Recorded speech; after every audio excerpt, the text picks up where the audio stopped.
I might need someone to stand near this.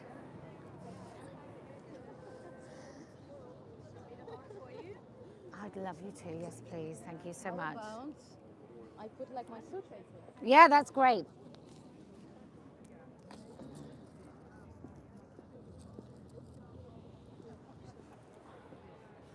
Okay.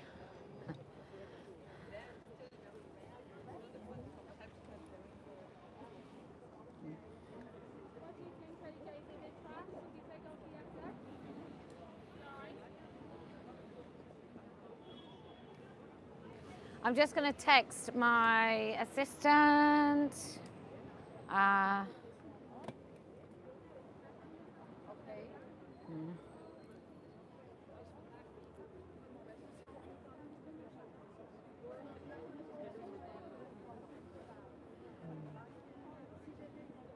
Okay.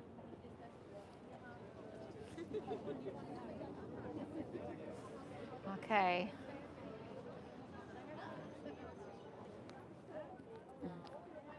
Oh, I've ruined that. Okay. Are we ready? I am. I'm so sorry I blocked the sign. Okay. Hello, good afternoon, bonsoir.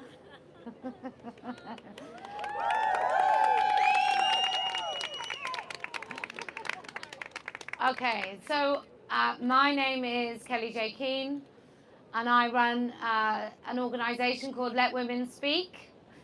And Let Women Speak is a global movement to encourage women to use their voices.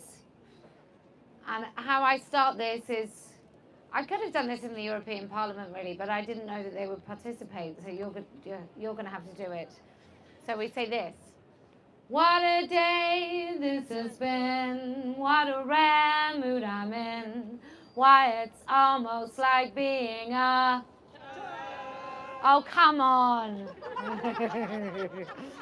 I should have teed you up. So we are in Brussels. We are in front of the European Parliament. This is a place where gender ideology is totally capturing every single aspect of the European Union.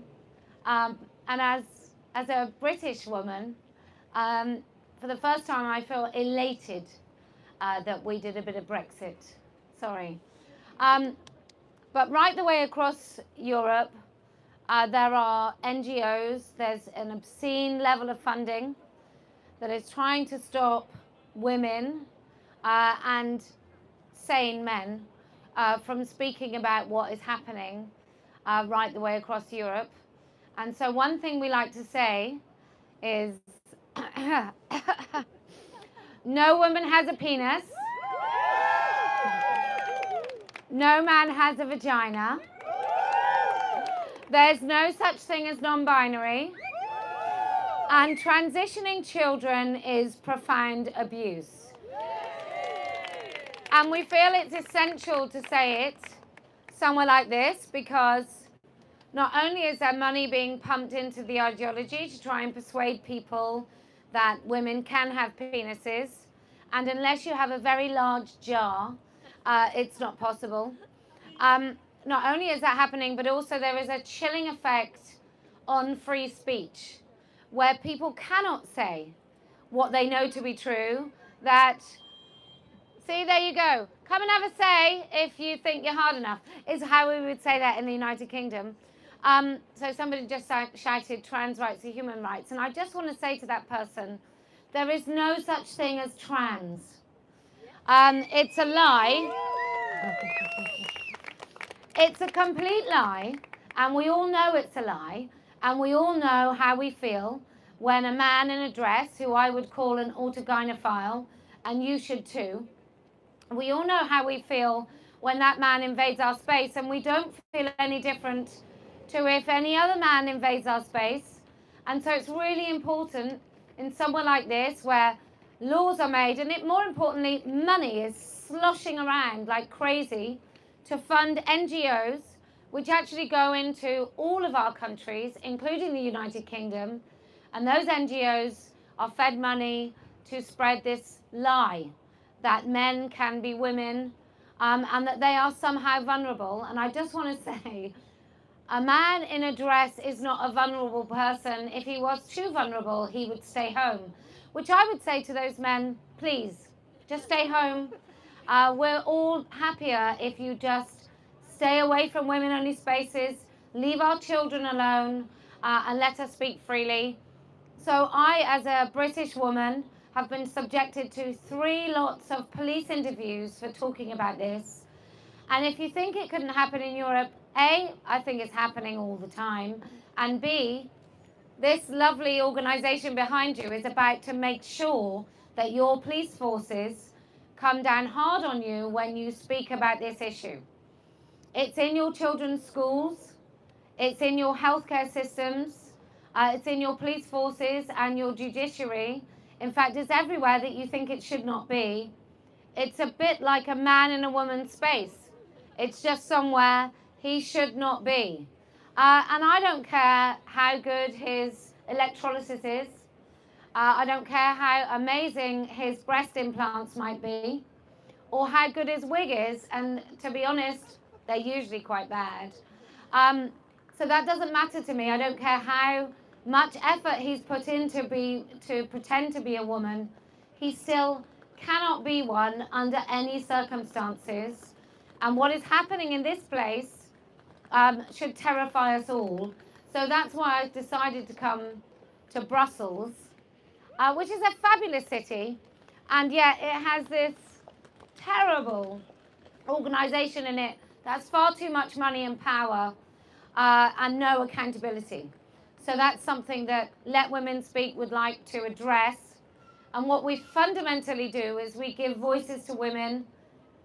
We give a platform to women to use their voice. So even the wind is against us.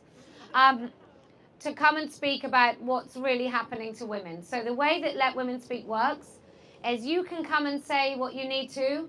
If you would like to speak in French or Flemish or German or whatever language you want to speak in, if you feel that that would do the best to convince the people you're trying to reach, we're not fussy.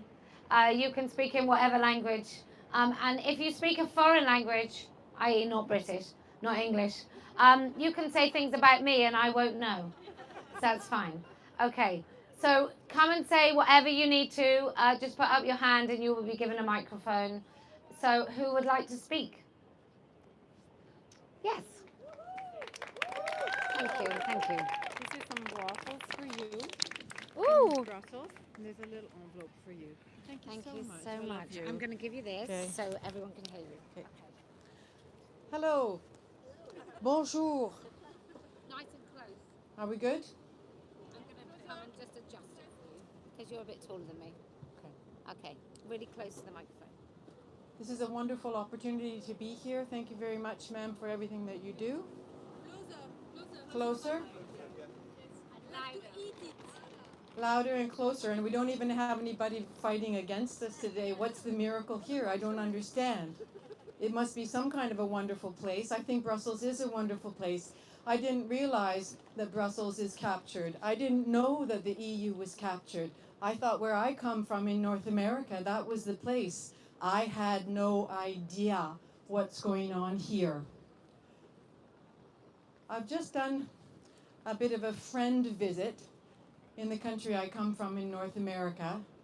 And I'm sad to say, visiting a whole bunch of my girlfriends, it was sad to see that at this stage of their lives, things are not always going that well. It seems to be a large disappointment with marriage, actually. It was very sad. I also find that as I learn about certain things, I listen to a lot of podcasts, trying really, really hard to learn. I'm finding that the power structure remains very dominant male, like the money, the power is really still there up in the male sphere. But the work sphere, what I'm learning about is more and more very educated women. I'm learning about, just today, a podcast, the feminization of the workplace and the empathy that's taken over, the attitude towards the world. I don't think it's working out very well. I think there was a lot to be said for the days when, get up, and keep going. It seems that, and sad to say, a lot of the empathy that's coming from the very educated, powerful, feminine world, largely women, is largely responsible for the difficulties that the world is in as far as gender ideology is concerned. So I do understand that's not the only place it comes from. I do understand that there's a lot of weird shit going on, and that's very much from the masculine realm. It was there forever, perhaps. It was hidden, perhaps.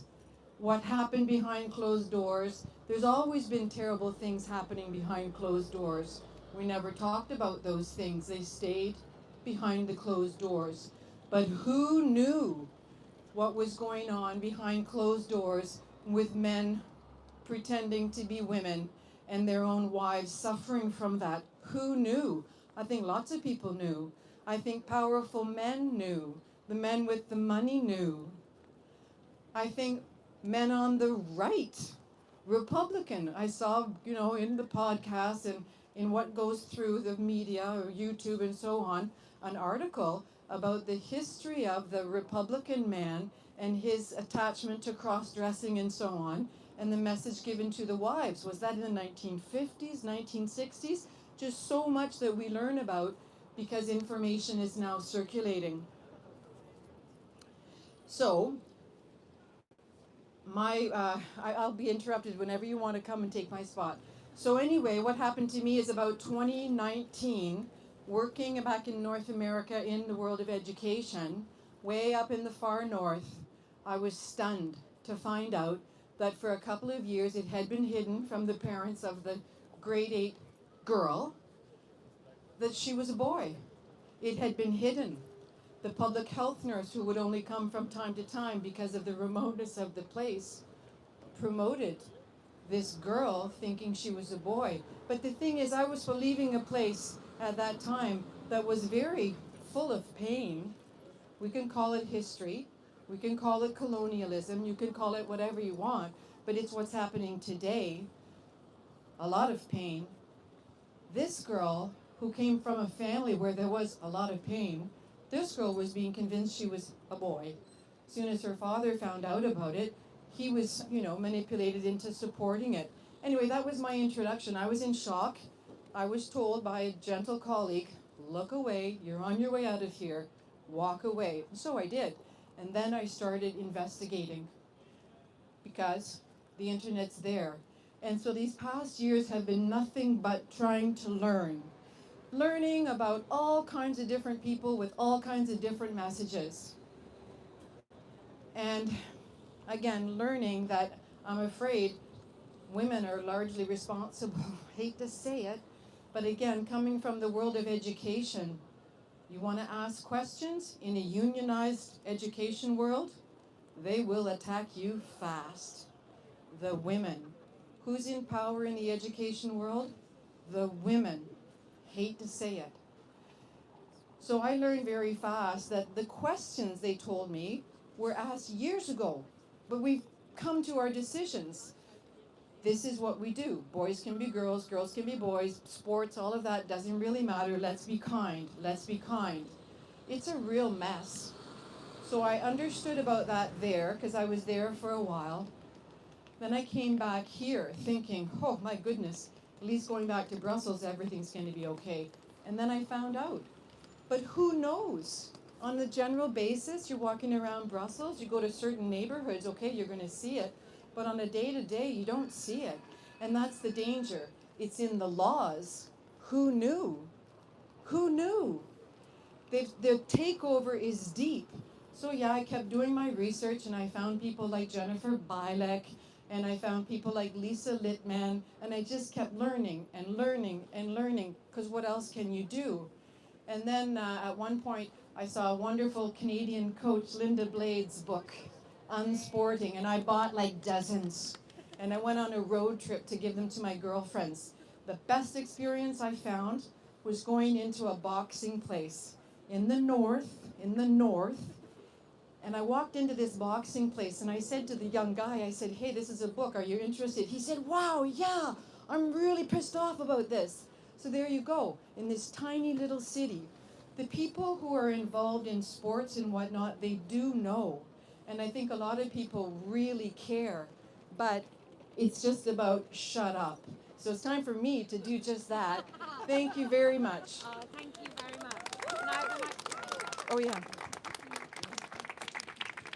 For anybody walking by, let me just tell you that your schools are captured if you speak English. Your schools are captured. They're teaching children that they can choose their biological sex. And if that doesn't frighten you, it's because you haven't known enough about it for enough time.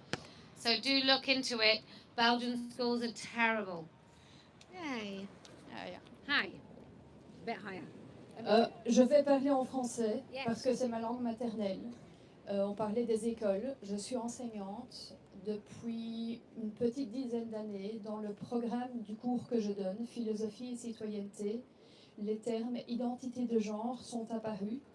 Il n'y a aucune explication, aucun élément pour savoir de quoi on parle, parce que évidemment tout le monde est censé savoir. Le résultat, c'est que des professeurs qui sont absolument pas formés racontent un peu n'importe quoi. Quand je dis n'importe quoi, en fait, ils vont se renseigner à la maison arc-en-ciel, au planning familial ou dans n'importe quelle association qui vont leur expliquer que oui, effectivement, un garçon peut être une fille ou une fille peut être un garçon, que peut-être l'âme ne correspond pas. L'âme, mais merde, quand j'ai commencé à enseigner, on m'a expliqué que je devais être neutre, ne pas répandre mes opinions. L'âme, c'est une opinion. Croire que l'âme existe, c'est une opinion qui existe dans les religions. Grand bien face à toutes les personnes qui ont une religion, mais je ne vais pas prétendre aux enfants que quelque chose tel que l'âme existe. Pareil pour l'identité de genre, qui est le nouveau nom 2.0 de l'âme. Il y a 2 ans, j'ai une petite gamine qui est arrivée dans un de mes cours. Elle était nouvelle à l'école. Et on avait une petite carte d'identité à remplir, parce qu'on parlait de l'identité en règle générale. Sur cette carte d'identité, il y avait la date de naissance, l'adresse, le nom, le prénom. Il y avait aussi le sexe. La gamine m'interpelle et me dit « Dis, Muriel ». Là, je ne sais pas ce que je dois répondre. Je lui dis « Mais pourquoi ?» Elle me dit « Parce que je sais que je suis une fille, mais en vrai, je veux être un garçon. » Là, c'est le choc. C'est pas la première fois qu'un enfant a ce genre de discours, mais c'est la première fois que cet enfant ou un enfant me fait ce discours à moi. Et je me dis, oh merde, comment je réagis, sachant que je suis censée être neutre et que la neutralité aujourd'hui en Belgique, c'est considérer, dire à l'enfant, ah oui, mais tu sais, effectivement, tu pourras devenir un garçon plus tard. Pour moi, c'est pas possible. Je vois une petite sœur qui risque de tomber dans quelque chose qui va transformer sa vie à tout jamais, qui va abîmer son corps, qui va faire d'une gamine en parfaite santé une gamine qui sera pour toute sa vie dépendante de la médecine. Et donc je lui dis, mais écoute, là on est en train de parler de sexe et tu es une petite fille, comme tu le sais effectivement, et ton sexe c'est femelle. Et alors elle me dit, ok, ça va.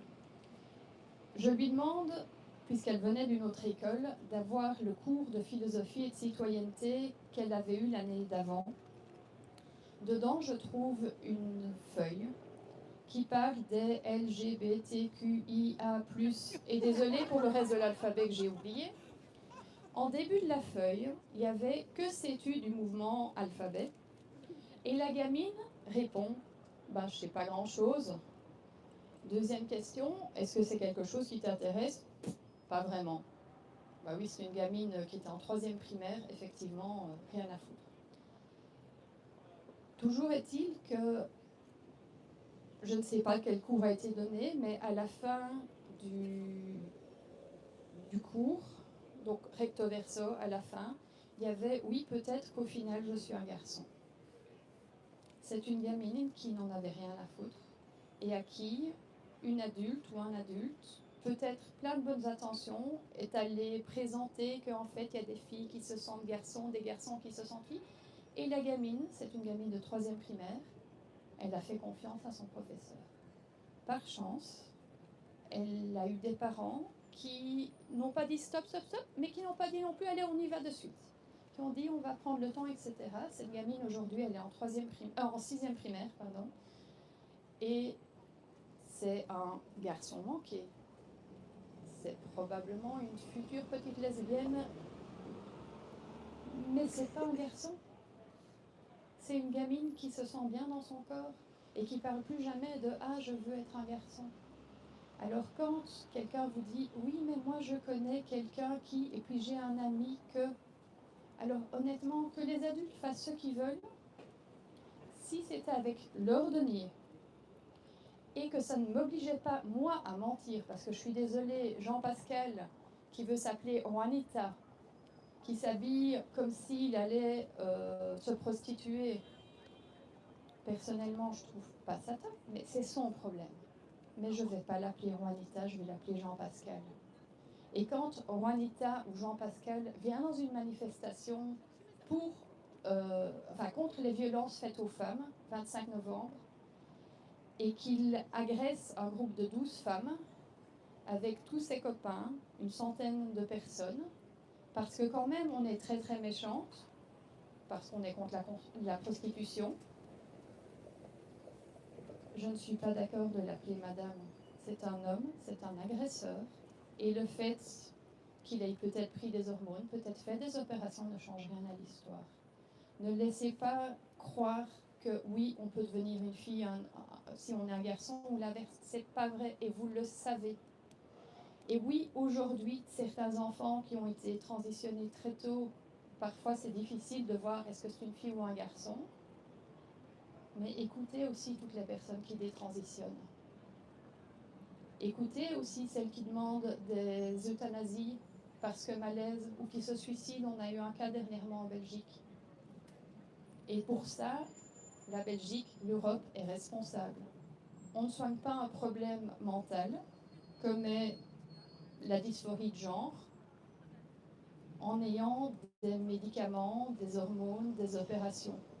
Tout comme quand moi j'étais jeune, il y avait pas mal d'anorexie.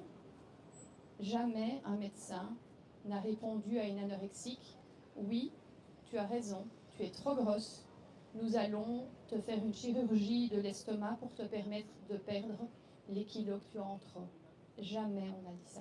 C'est pareil, quand on va mal dans sa tête, on soigne sa tête, on ne soigne pas son corps. Merci.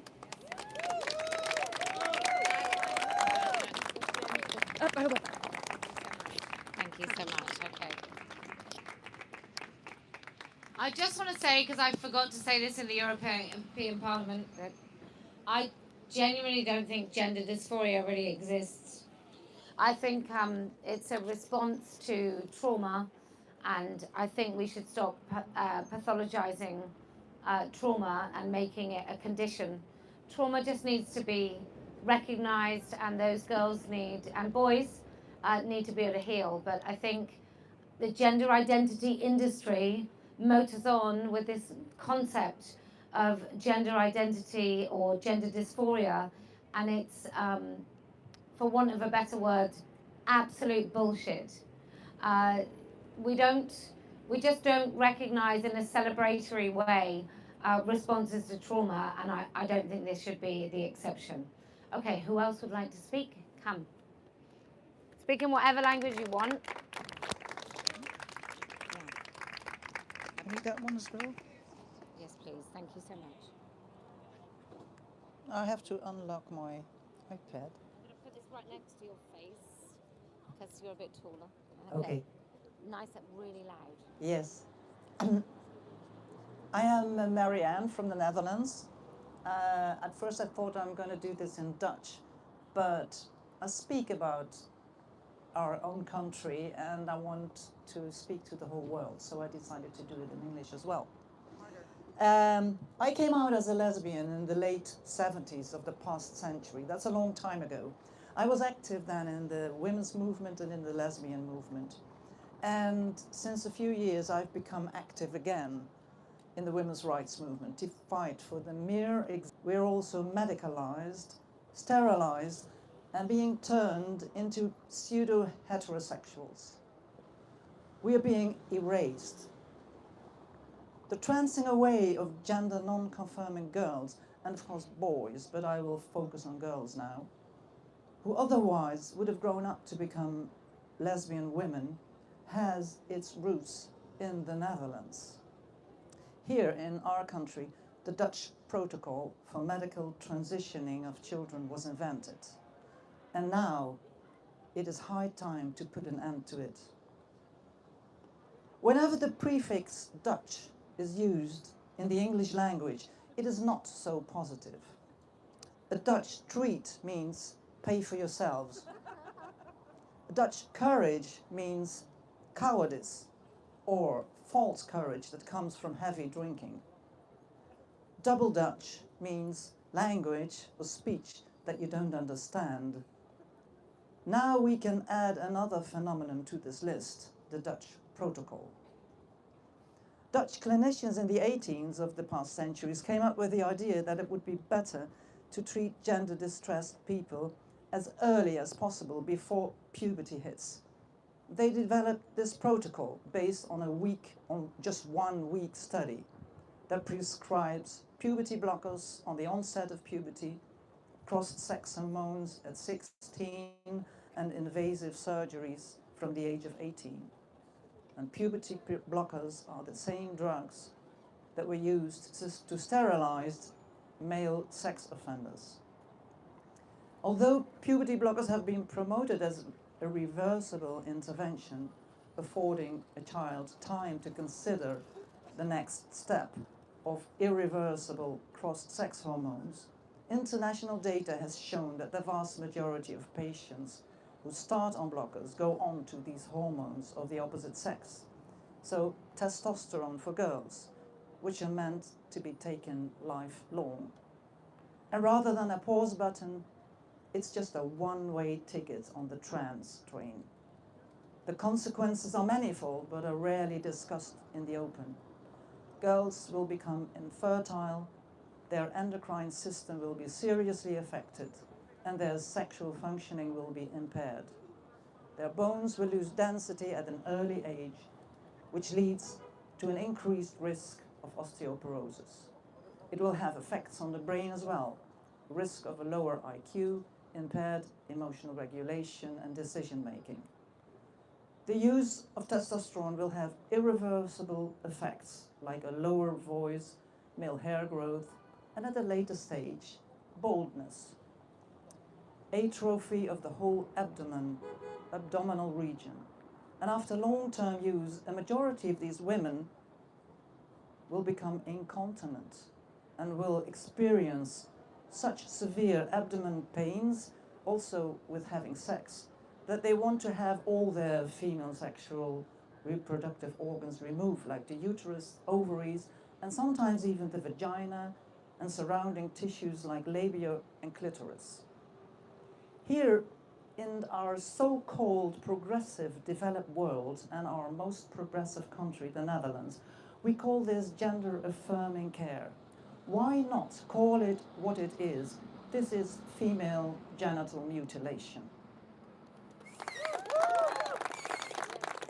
Gender-affirming care is just misleading language. This is double Dutch. What is being affirmed are regressive gender stereotypes. It's not healthcare, because it's damaging to a healthy body without any proper diagnosis, and it turns her into a lifelong patient. I spoke to Jamie Reed recently for an interview in our book Rebel Girls. It will be the international English version of Gender Rebels, but we don't want to use the word gender anymore.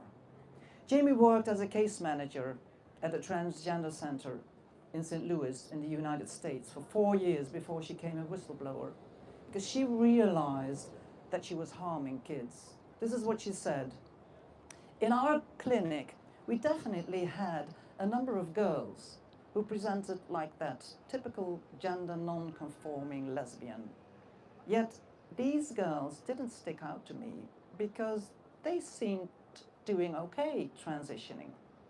At first sight, the kids with their many comorbidities jumped out to me. Depression, anxiety, foster care, a lot of trauma history. Those were the kids that kept me awake and kept me thinking, what are we doing? They didn't meet the protocol of the Dutch protocol.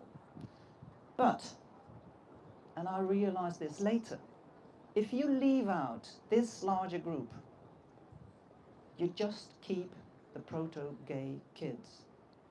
And once I realized that, I understood that the whole design of blocking puberty at an early stage, followed by cross-sex hormones and surgeries, is for the homosexuals. End quote. That's what it is. The Dutch protocol was designed for transing away the gay. It is the most cruel conversion therapy ever, because the body alterations are irreversible. If it would have been invented in Iran, we would have been surprised, because we would not have been surprised, because in Iran, homosexuality is a crime. But it was not surprising to me, though, invented in a Christian clinic at the VU Medical Center in Amsterdam, who calls themselves progressive. Nowadays, in Dutch gender clinics, they don't even record patients' sexual orientation anymore. They only boast about the fact that they just changed gender and not sexuality. So girls who fancy girls are still fancying girls even after having become a so-called trans boy. But this means that they changed her from being a lesbian to a pseudo-heterosexual. And we, lesbians, we know from our own experience and now from research that most children who are gender non-conforming will just grow up to become gay or lesbian. Puberty is a natural cure. And many young people don't feel comfortable with stereotypical roles for girls and boys. As a girl, I also felt uncomfortable about typical female roles and expressions. And many older lesbians, my friends, say the same thing. But back then it was 1978 and not 2025.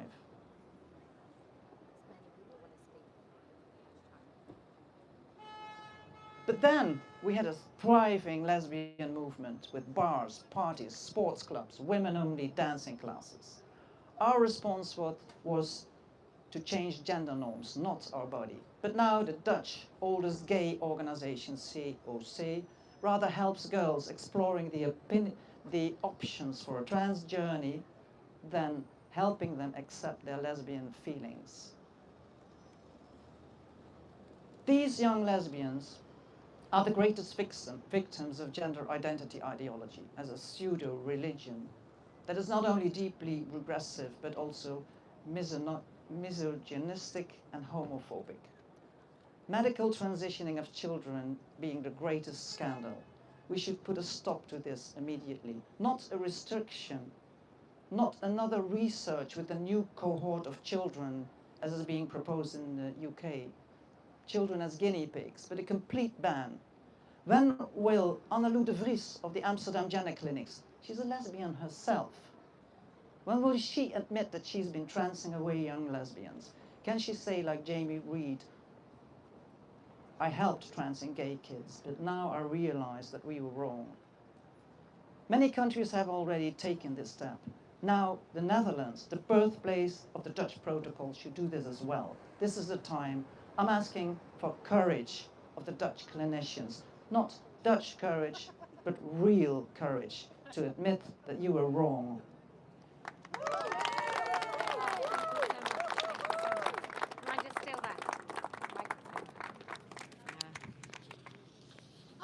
just want to raise the issue of autistic children because I think sometimes we forget, but many of the children are autistic, and in the United Kingdom, and I suspect it's across Europe, the societies that were set up to protect autistic children are actually completely captured themselves.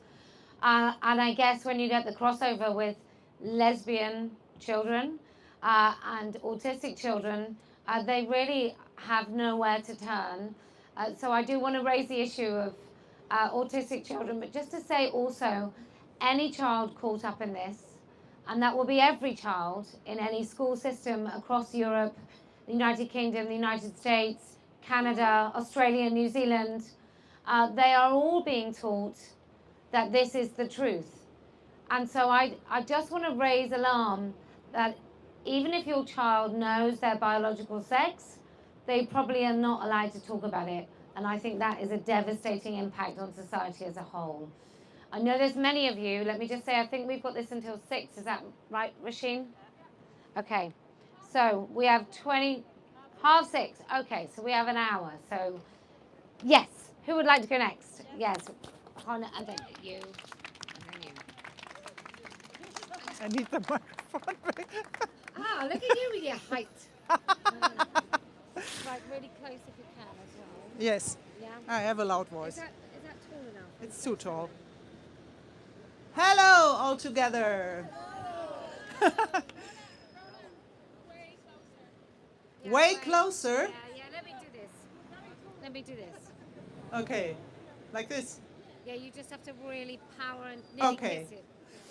Yeah, I come from Germany, and I'm one of the terrible TERFs who get persecuted for talking about women and women's rights regularly by police. The last letter I drew out was about, I think, 3 months ago. So I think they stopped it because I always fight against it. And I was always successful. So I'm not, Lydia asked me, are you still free? You are still not in prison? No, I'm not in prison.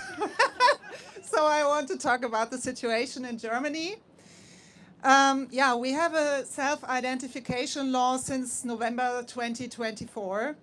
And despite its nice name, it undermines the rights of women and children as everywhere. We even received support from the UN Special Rapporteur Reem Al-Salem with a 20-page letter, and she detailed how the act erodes protections owed to women under international obligations and Germany's basic law, but it didn't interest anyone. Since 1st November, anyone in Germany can declare themselves female without any assessment, any man, and parents can assign a gender identity to their children from birth. There are 4 legal entries: female, male, diverse, and no entry. We were told no more than 4,000 people per year would use this law. Yet in Germany's largest cities alone, more than 22,000 changes have already been recorded, including minors. In Berlin, even children under 5. Germany's Women's Council backed the law, as did the so-called CEDAW Alliance and the umbrella groups for women's shelters, and they continue to push for expansion.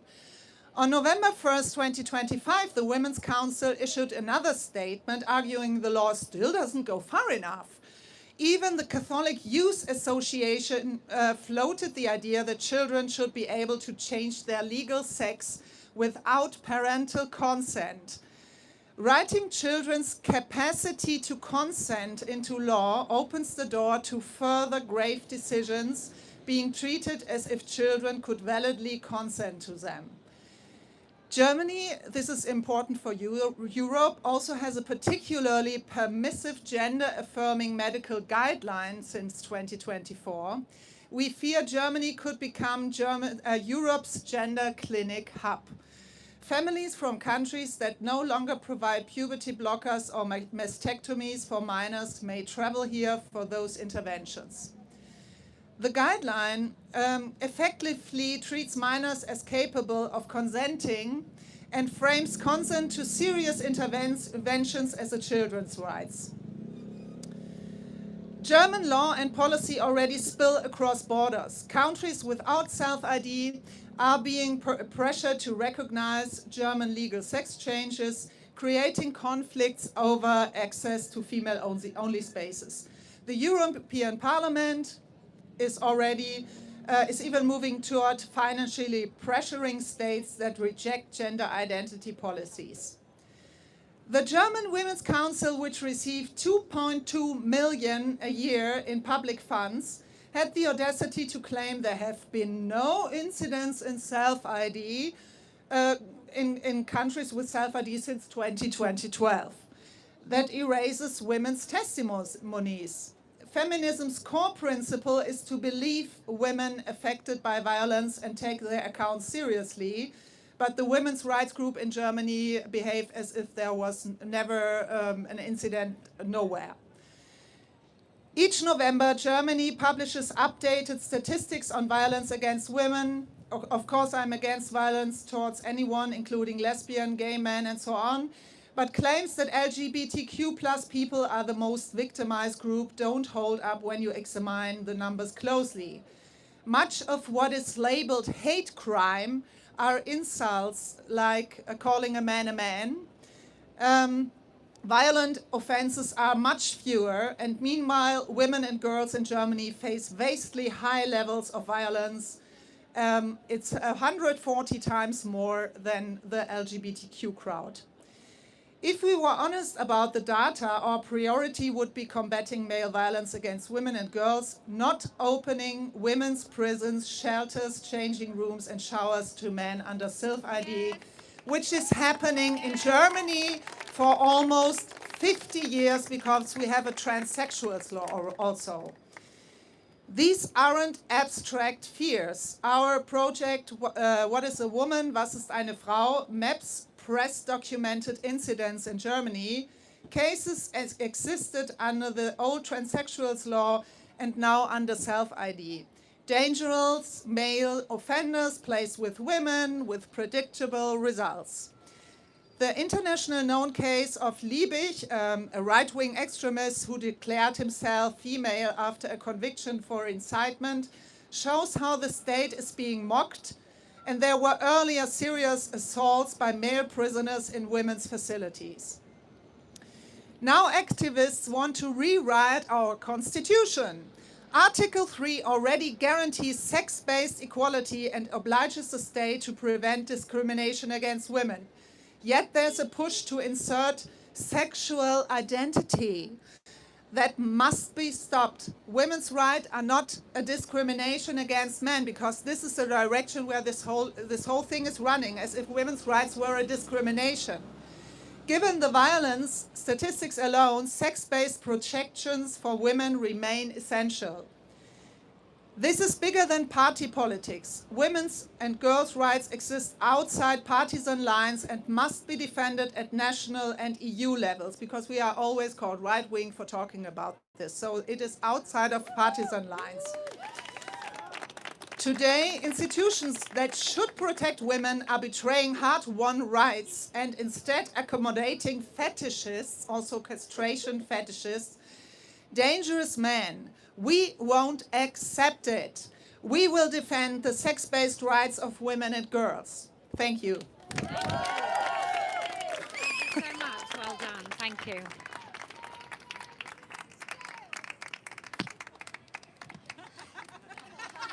These German women, they're so tall. Who else would like to speak? Yes. I'm going to go with you next. Oh, go on. No. You next, and then you. Come on. I'm going to pin this on you. Is that okay? Yeah, sure.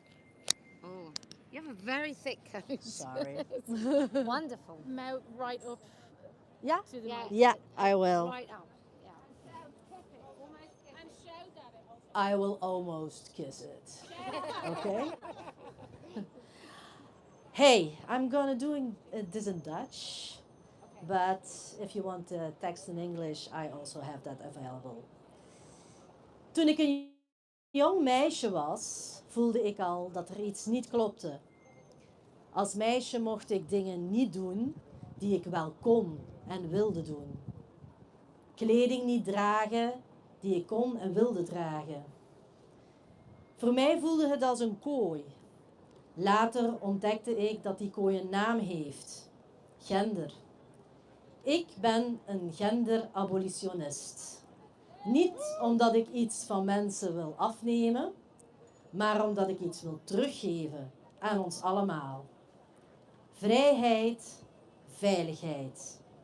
We leven in een wereld waarin gender zogenaamd over identiteit gaat. Maar in werkelijkheid gaat het nog altijd over gedrag, over verwachtingen, over wie we zouden moeten zijn, hoe we zouden moeten bewegen, hoe we ons zouden moeten kleden, hoe we zouden moeten spreken. En die normen, zogenaamd fluïde en bevrijdend, zijn in de praktijk alleen maar strakker geworden. Ze zeggen, gender is een spectrum. Maar zolang dat spectrum gebouwd is op stereotypen, mannelijk aan de ene kant, vrouwelijk aan de andere, blijven we gevangen in diezelfde kooi. Alleen heeft hij nu een trans- of een progress-vlag erop geschilderd. Ik wil van dat hele systeem af. Het idee dat eigenschappen, voorkeuren of lichamen in een hokje moeten passen dat gender heet. Ik wil dat een meisje gewoon een mens mag zijn en een jongen ook. Ik wil dat kinderen niet worden opgevoed met de vraag: wil jij een man of een vrouw worden? Maar dat ze de vrijheid krijgen om gewoon te zijn. Toen ik antropologie studeerde, leerde ik dat gender oorspronkelijk bedoeld was als analyse. Een instrument om te begrijpen hoe samenlevingen rollen toewijzen op basis van geslacht. Maar inmiddels is het een ideologie geworden. Een ideologie die de werkelijkheid vervormt. Want zolang we de strijd voor vrouwenrechten voeren op het niveau van gender, verliezen we de grond onder onze voeten. Onze biologische werkelijkheid als vrouwen. Judith Butler, die ik ooit bewonderde, ja, en nu verafschuw, ja, noemde gender een performance, een herhaling van rollen. Daar had ze gelijk in, en dat was ook het enige. Maar de conclusie die sommigen trekken dat we binnen dat systeem vrijheid kunnen vinden, dat klopt niet. We kunnen geen vrijheid vinden in een systeem dat is gebouwd op onze onderdrukking. Het is niet omdat vrouwen een broek dragen dat we vrij zijn. We worden niet onderdrukt omdat we een rok of een jurk dragen. Kledingvoorschriften zijn instrumenten om ons te onderdrukken, niet de reden dat we onderdrukt worden. We worden onderdrukt omdat het patriarchaat gebouwd is op de onderwerping van onze biologische klasse. Ik ben niet tegen mensen die worstelen met hun identiteit. Maar ik ben tegen een ideologie die zegt: vrouwelijke mannen zijn vrouwen, mannelijke vrouwen zijn mannen. Nee, vrouwelijke mannen zijn mannen, mannelijke vrouwen zijn vrouwen. En misschien moeten we zelfs de woorden vrouwelijk en mannelijk niet meer gebruiken als het over gedrag gaat. Er zijn geen vrouwelijke of mannelijke eigenschappen. Er zijn alleen mensen met een geslacht. En ja, biologie beïnvloedt ons gedrag, maar veel meer wordt het gevormd door socialisatie, sociale verwachtingen, cultuur. En het is die cultuur die vrouwen nog altijd klein houdt. Die bepaalt wie geloofd wordt, wie gehoord wordt, wie gezien wordt, wie macht krijgt en wie niet. Zolang we het systeem van gender blijven koesteren, blijft ongelijkheid bestaan. Ik wil niet dat we allemaal gewoon mensen worden door de verschillen te vergeten. Ik wil dat wij vrouwen eindelijk volledig mens mogen zijn. Met ons lichaam, onze grenzen, onze stem. En pas als vrouwen echt vrij zijn, kunnen mannen ophouden de maat te bepalen. En zijn ze ook vrij. Dat is de bevrijding waar ik het over heb. Niet het overstijgen van vrouw zijn, maar het terugnemen ervan. Vrijheid begint niet met het heruitvinden van gender. Vrijheid begint met het afschaffen van het systeem dat vrouwen en mannen beperkt. Laat vrouwen vrij en veilig zijn. En de rest volgt vanzelf. Thank you. Dank u. Thank you so much. Thank you very much. I understood Judith Butler. It was great. Yes. I'm loving this multilingual turfy stuff.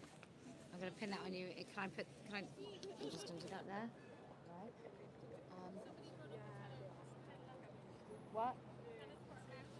So I try to speak English. Real close to the microphone, Machine says. Real close.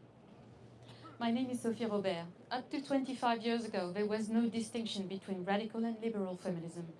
Anyone who cared for women's and children's rights simply spoke of universal feminism. Feminists fought for equal pay against incest, prostitution, domestic violence, forced marriages, sexual mutilation, and more. Same rights, same goals, same values, regardless of country or culture. In France at that time, feminism was taboo, even a slur from some people. Most of my comrades and I were married mothers, but openly claiming feminism got labeled hysterical, meaning a cat lady with mental health issues who hates men. Then came a turning point. Suddenly, on TV, women politicians and then men politicians proclaimed, "I am a feminist." They appropriated the word. "Look at me, I belong." It was no longer a slur. I remember debating this with my friends. Is this real? Are we finally mainstream? What do they mean by feminist? Is it good news or is there something sinister hiding beneath? I am an optimist, desperately so. So I silenced the suspicious voice in my head. Come on, I told myself, feminism becoming mainstream is progress. Even if they don't see women's rights exactly as we do, it can only move society forward. Right? Well, I left the movement then to focus on documentary filmmaking. For 15 years, I made films on autism, neurodevelopmental disorders, sexual abuse, trauma, evidence-based psychology, and recently, a gender-critical series on transgenderism for French-speaking people. 15 years later, I returned to the movement and found feminism split into two. Universalism was gone. In the name of diversity and inclusion, activists were told to stop fighting polygamy, forced marriage, child mutilation, prostitution, and so on because of cultural differences. Liberalism birthed a new woke feminism where everything was inverted. Motherhood is oppression, a boring cage. Prostitution, empowerment. Porn, liberation. Surrogacy, well, ethical and progressive. For liberal feminists, rape isn't rape if the victim is Jewish. It can be resistance or didn't happen, or both at once. If the victim is white and Western and the rapist a Muslim migrant, you just mustn't speak about it at all. And if 8-year-old girls are sold into marriage or slavery in some Islamic countries, feminists must stay silent because these men are supposed to be framed as victims of white supremacy. Then came the trans train. Autogenephilic men with a fetish for female attributes invented the trans child to shield and normalize their desires. Trans ideology became a machine, mutilating and sterilizing youth, mostly homosexual, sexualizing children early, and dismantling protections for the vulnerable. In the name of feminism, lost teenage girls, young lesbians, and autistic girls are encouraged to remove breasts and uteruses so they never become mothers. Young men are pushed by fetishists to mutilate themselves for failing male stereotypes. The trans cult is deeply homophobic and anti-women, anti-children. Old school universal feminism has been relabeled radical, but it's liberal feminism which should be labeled radical in its utter nonsense. Wokeism is a social cancer, inverting reality. Now we've got Team Reality versus Team 1984. This is how radical feminists, once accused of wanting to castrate men, now stand alone saying it is wrong to cut off boys' and men's testicles and penises, because everything is upside down. The worst regression, I believe, is having to pretend fetishistic men in skirts, lipsticks, and heels are women, even if they are rapists or murderers. Unfortunately, trans activists have managed to capture public institutions like the European Parliament, threatening our core freedoms with the aim to criminalize this simple statement: a trans woman is a man, a trans man is a woman. This violates the EU Charter of Fundamental Rights. Article 11 states everyone has the right to freedom of expression without interference by public authority. In all over Europe, Brazil, and Canada, people lose their jobs, are subjected to fines, face judicial harassment for refusing to bow to gender ideology. In Switzerland, a man has been jailed for saying to archaeologists will find male bones in a trans woman. Those who can make you believe absurdities can make you commit atrocities, said Voltaire. Indeed, a trans cult seeks power. But why do so many women embrace woke regression? We are social animals seeking group safety. Align with the winning side, you avoid the losing one. Side with tyrants, you are shielded from the worst aspects of tyranny. This is why woke neo-feminism uses weapons like defamation, harassment, job loss, deplatforming, legal persecution, violence, rape and death threats. With complicity inside the European Parliament, woke activists echo historical Islamic conquerors, convert or die. Here socially, but sometimes literally. People fall for it in the European Parliament because trans activists advance masked as victims. It is wrong. All tyrants use the same falsehood, the victimhood narrative. Let's stop this nonsense. We must reject woke tyranny because denying biological sex affects every one of us in our daily lives. Like many TERFs, I've paid a high price for sticking to basic reality.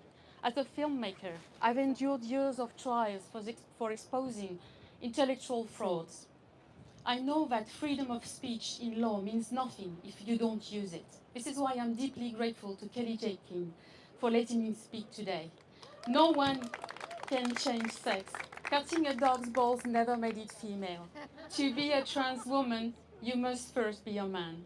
Most are sexual perverts, invading women's spaces for arousal. Liberal feminism enables this, destroying feminist gains in the name of inclusion. It is our duty to stay grounded in reality. Women are adult, human females, and I'll close with Magdalene Burns. I'd rather be rude than a fucking liar. Fantastic, well done. Thank you so much. That was great. Thank you so much. Oh, you're nice and big. Yes. No, after you. Come, because we haven't got that much time, and before you speak, can I just say, I've never seen so many comments about who's that beautiful woman on the side. So come and speak, Lydia. As close. Well, let's see if they still say that once I'm finished. Because I'm fucking pissed, to be really honest. So my name is Lydia. Remember that name. I'm from the Netherlands. And what's going on in the Netherlands, you won't fucking believe it. We have men in women's prisons, not only terrorizing the imprisoned women there, but also apparently beating the shit out of the female guards there. Just this year, a female guard was brutalized that much, she has lost all her teeth. In sports, we have men not only participating in things like darts or soccer, but even in rugby. And in rugby, one man, just one, has already extremely damaged several female rugby players. And to add insult to injury, we had to read about this in British media. Because our media in the Netherlands is spineless. The Dutch protocol comes from the Netherlands. And unfortunately, it will probably end there as well, last. Now, you may think it's a coincidence, but the Netherlands is also the home of child pornography. Look, it's one thing dangerous men want to access women's spaces. But it's another thing when the government gives them that right. Yes. The Dutch government, like many other European governments, is supposed to protect women from danger. But at this point, they are the danger.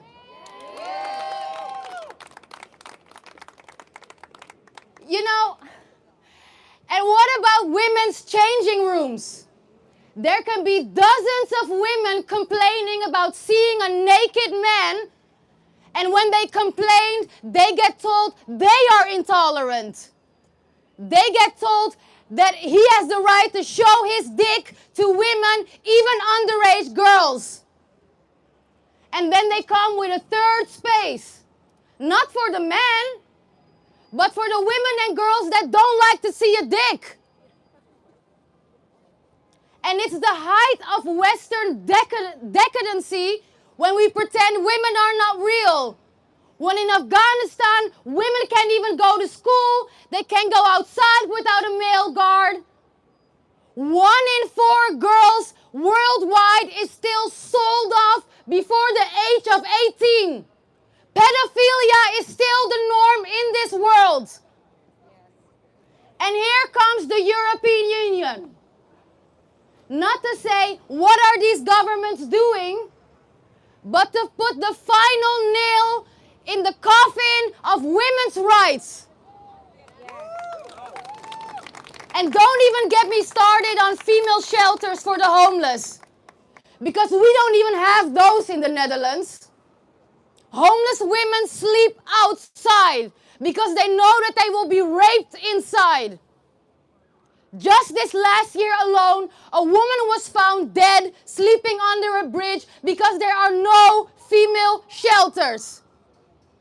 And another one was also found dead. She was orally raped to death. And the sick part of it is, she's an orphan. She was an orphan.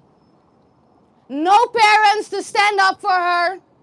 Left alone in a world that doesn't give a shit about women. And you know, I'll be really honest, I was this close to giving up. Because we're fighting against the media, we're fighting against the government, we're fighting against feminists. But you know what happened then? I got an anonymous tip. You won't believe this. A man of 31 years old claimed he was not only a woman, he was actually a girl of 15. And then he asked the KNVB, which is like the National Soccer Association, hey, can I play with teenage girls? And they were like, yes, of course. So you have a man of 31-year-old, he was even 32 at the time, and he can play soccer, he can go into the changing rooms with girls as young as 14, against their will. Excuse me, that's pedophilia in plain fucking sight. Yes. So excuse my language. I'm done with being ladylike because we're losing the battle hard in the Netherlands. You may have seen it. We just had an election and everybody's like, oh, we have this new progressive prime minister. He's gay and whatever. Please. That man hates women with a passion. He told me personally that violence against women in women's prison is not a reason for him to get those men out of women's prison. But you know what the funny thing is? So he's married to a man, which is great, you know, live your fucking best life. But now he wants to buy a baby. And guess what? Now he knows what a woman is. You know, and that's what I think is the most vile about his stance. Because when it comes to our rights, he will deny what a woman is. But deep down, he knows exactly what a woman is. You know, there might be some people that actually believe you can change sex, but he doesn't. He's not asking a trans woman, you know, to give him a child.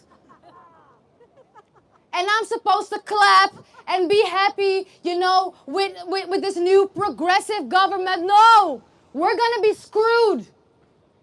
We're going to be screwed big time. And everybody keeps telling me, oh, you know, gender ideology, it will end one day. At what cost? How many women need to be Me Too'd? That's the crazy part of this. They think when we said Me Too, we meant Me Too, please. No, we meant Me Too, unfortunately. You know, and there is some feminist organizations in the Netherlands, which is funny, because they'll say, my body, my choice. Whose body, whose choice? When you don't know what a woman is. So since our media is spineless, I'm calling upon everybody with a platform out of the Netherlands, call out the situation in the Netherlands. Because unfortunately, a lot of this comes from Holland, and I'm afraid we will be the last place where we bury gender ideology. Because the Dutch protocol, there's a lot of countries that are right now stopping mutilation of mostly gay children. But in the Netherlands, the train is just choo-choo, they're going right on. You know, the Netherlands was hailed as the first country to allow for gay marriage. But did you know already in 2012, lesbian women were forbidden from excluding males at their parties. Erotic parties at that. And then, you know, a woman like me, I said it before as a joke. Where are you, Ron? Ah, there you are. You're still free. I'm still free for now.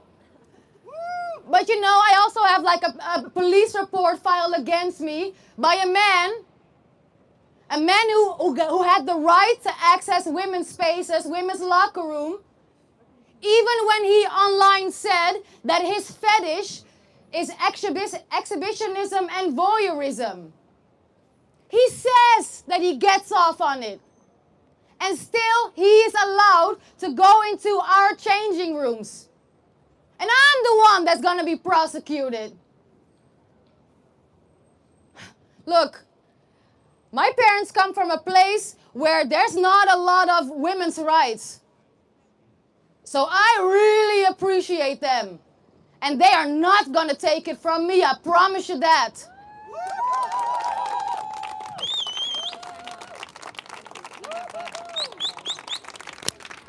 Thank you so much. Ashley, do you want to? Okay. Thank you so much, Lydia. Who else would like to speak? Anyone else want to speak before I insist that Ashley does? Sorry, Ashley, you've got to come on. Bring your Canadian self over here. I'm going to pin this on you as well. She'll tell you you have to shout. Yeah, Okay. you do. Yeah, you do. Oh I'm my so sorry. God. No, you're good. You come with data. Do I though? Okay. Yes.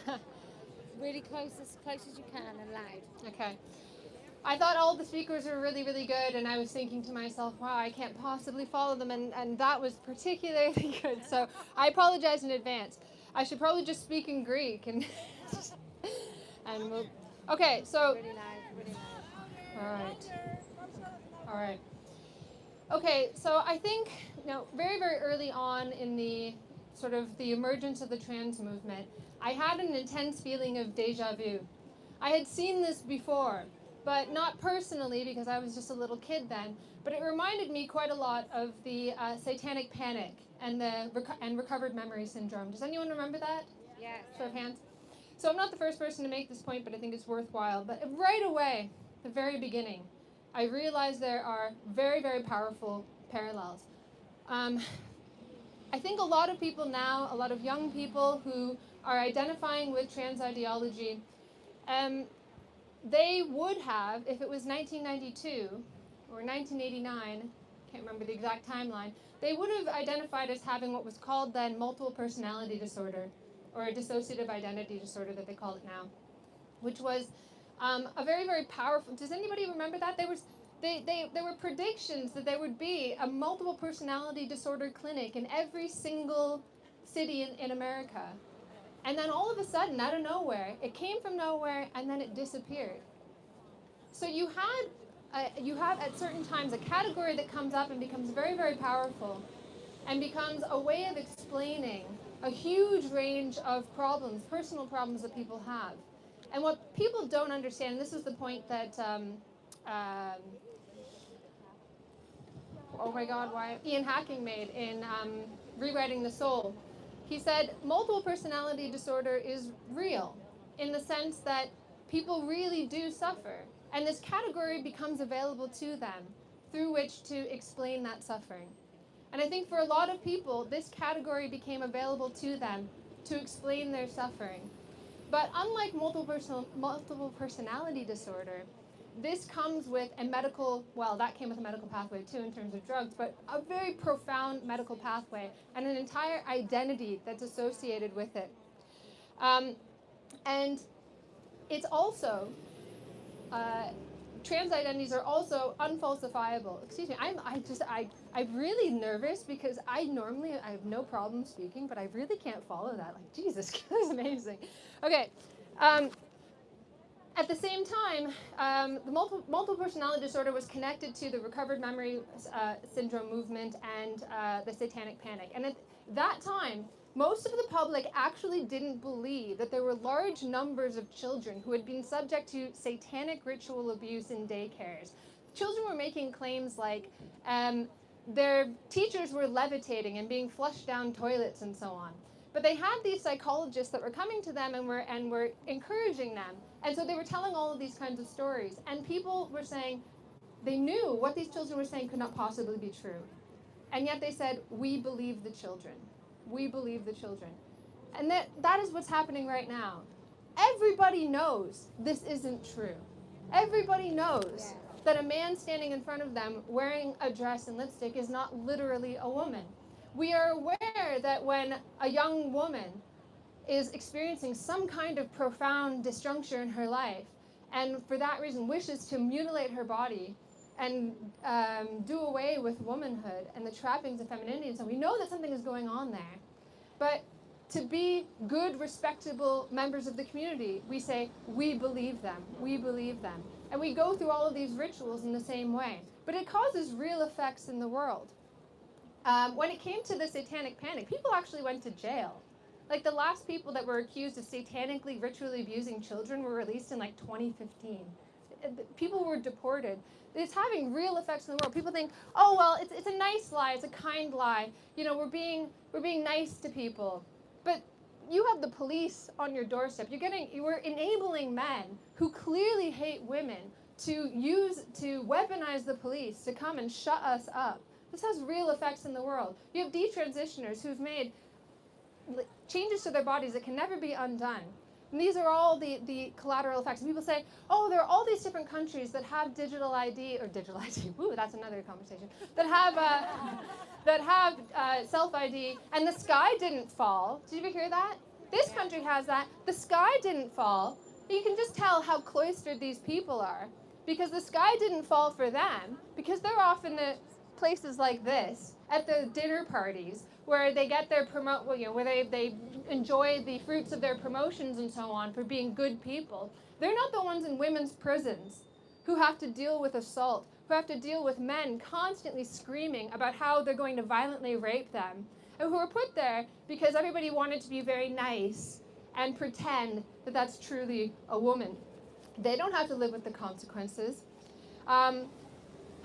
So one of the things that I wanted to talk about today that I didn't really talk about in Parliament was a new report that I have for MCC on indoctrinating children.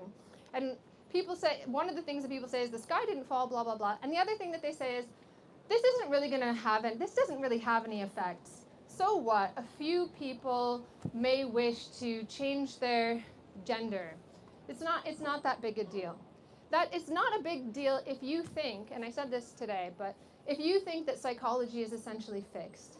But if you think that psychology is profoundly malleable, which I think is the lesson of the opening story that I talked about with multiple personality disorder, that you can become something, you can actually literally become psychologically ill in culturally defined ways, then you are actually creating something new.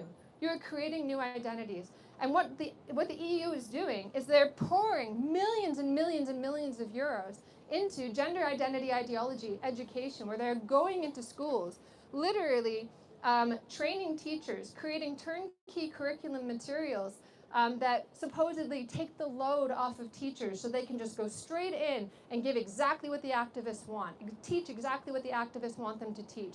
So they have curriculum, they have lesson plans for children using a storybook called Sam the Snail, where Sam the Snail goes to kindergarten and says, I don't know if I want to be a girl or a boy. I don't know if I want to be Sam or Samantha, as though children are snails. Needless to say, they are not. So you're putting forward this, you're planting the seed very, very early, that gender is something that you can simply choose. Obviously, we've talked a lot tonight about the extraordinarily bad effects that this has on young gay children, about children. So what if a boy wants to wear a dress? It's actually extraordinarily bigoted to see like a boy in a dress and be so horrified by this. Like, no, no, no, this must be a girl. I see nothing. Aren't you a girl? You're a girl, aren't you? Because you like a dress. I'm going to call you Susie. Like the most bigoted thing I could possibly think of is basically being put across in education, being funded by the EU, this idea that if you are gender non-conforming, that is a deep, innate essence. That means that you are actually the opposite sex. Meanwhile, a huge part of this, the education projects that are funded by the EU are also aimed at tackling stereotypes. So if a girl does stereotypically girl things, that's a learned behavior that can be changed and must be changed. But if somebody does something that is gender non-conforming, that speaks to a deep gendered essence that actually means they are the opposite sex. Oh, really? Okay. So, and if you think that you're safe, like let's say you're somewhere and you think your schools are all right, your teachers are all right, they're not doing this kind of stuff. Well, there's tons and tons of programs, which means that this is coming. If you haven't seen it yet, it's coming. But they're also funding ways to get around the curriculum, get around the schools. They're gamifying trans ideology, where they create gaming platforms for young people to do in after-school clubs, where they get these like walls of text that just tell them gender identity ideology, and they answer some questions, and it's supposed to be quite fun. And then it's supposed to be on this gamified platform where the highest scorer becomes an activist. That's what you're supposed to be. They're training people to be activists, training teachers to become activists, training young people to become activists, creating video games that are incidentally not at all fun, but are getting millions of euros. And even if I was an LGBTIQ youth, I feel like I'd find it highly offensive. It's like stereotypical stuff about like a non-binary person needing a tampon. It's like a bunch of really, read the report, it's hilarious, it will make you laugh. But they're funneling tons and tons of money into this, and why? Why? Because we all know it's not true, but if you are the type of person that is willing to doubt the evidence of your own eyes and instead look to your betters over here to give you the line on truth, I don't know if this is a man or a woman, I don't know, I need to see the badge. I don't know what language I'm supposed to use, where's the latest rule book?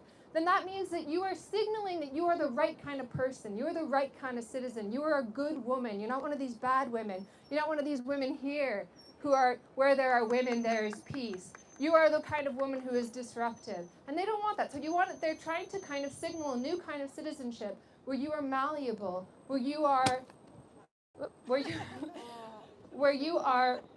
a rule follower. You are the ideal stereotypical feminine, which is passive, kind, supposed to be deferential, and in particular, deferential to the needs of men. And I would say, don't do it. Stand up to it. Refuse to be that ideal feminine subject. Refuse to be passive. Refuse to allow your children to imbibe this, to take on an identity that means that they don't think for themselves, or take on a stance in life, a form of citizenship, which means that you do not think for yourself, and you're constantly looking for your betters, for the correct line on truth. And I guess that's all I would say, is that as women, we need to stand up for ourselves and not be afraid, not be passive, don't defer to men, stand up and speak. Sorry, that's terrible. Oh, well, no. Yes. Okay, I'm going to pin this on you as well. All right, nice and close and as loud as you I can. speak French. You speak whatever language. Oui. Très, très proche et fort. Ok. Yeah, okay. Ok. Merci beaucoup de me donner la parole. Ça va comme ça au niveau de. Oui, maybe louder. Bonsoir à tous. Alors moi, je suis une femme issue de culture musulmane, née à Bruxelles, homosexuelle. Donc vraiment, je cumule tout ce qui va être mon malheur ici en Belgique. J'étais travailleuse sociale et nous avons été financés à partir de 2007-2008 pour travailler sur la question du genre par les institutions européennes. Nous devions aller dans les écoles pour travailler sur l'égalité entre les filles et les garçons et c'est très vite glissé vers des questions de genre auprès des enfants, sur la transsexualité, etc. On a été très mal à l'aise par rapport à ces questions parce que d'abord, on n'était pas spécialiste de ces questions-là et puis on était mal à l'aise parce qu'on était avec des mineurs en bas âge, ils avaient tous moins de 12 ans, parfois on avait des enfants de 6 ans et il fallait aborder ces questions-là. On a refusé finalement de le faire, mais ce n'était pas sans conséquence. Nous avons subi des pressions parce que derrière tout ça, dans les associations qui ont été financées, il y a beaucoup d'argent. On ne finance les associations ne mettent en place des projets que s'ils sont financés. Et les institutions européennes et aussi nos gouvernements financent les associations que s'ils parlent de certains sujets comme la question du genre, la transsexualité, etc. auprès des mineurs. Avec le temps, après évidemment avoir refusé de travailler sur ces questions-là, il y avait un autre problème sur lequel on était confronté, c'est la question de l'islamisme, auquel j'étais confrontée aussi au quotidien. J'ai essayé aussi d'aborder toutes ces questions-là parce qu'il y avait énormément de familles, d'enfants, de jeunes filles qui étaient maltraitées, qui étaient parfois aussi maltraitées par des collègues qui étaient travailleurs sociaux, qui étaient de confession musulmane et qui refusaient d'accompagner des jeunes filles. Avec le temps, je suis devenue une militante parce que je me suis rendu compte qu'en Belgique, on ne peut plus questionner. On ne peut plus remettre en question, on ne peut plus poser des questions, on ne peut plus refuser de parler de tous ces sujets-là. On ne peut plus critiquer tous ces sujets. Ce qui est un véritable problème puisque finalement, quel est le sens de notre travail? Il y a quelques jours encore, j'ai dû intervenir pour une dame qui était dans un centre d'hébergement d'urgence, une dame qui venait d'un autre pays. Il a fallu lui trouver un logement d'urgence dans le privé parce qu'elle avait été agressée par des Palestiniens, tout simplement parce qu'elle portait un petit bracelet jaune en soutien aux otages. Voilà où nous en sommes actuellement. On mélange vraiment des luttes qui sont contre nature. Vous allez retrouver dans des associations LGBTQ, à la Maison Arc-en-Ciel notamment, travailler avec des groupes islamistes, alors qu'ils ne défendent pas du tout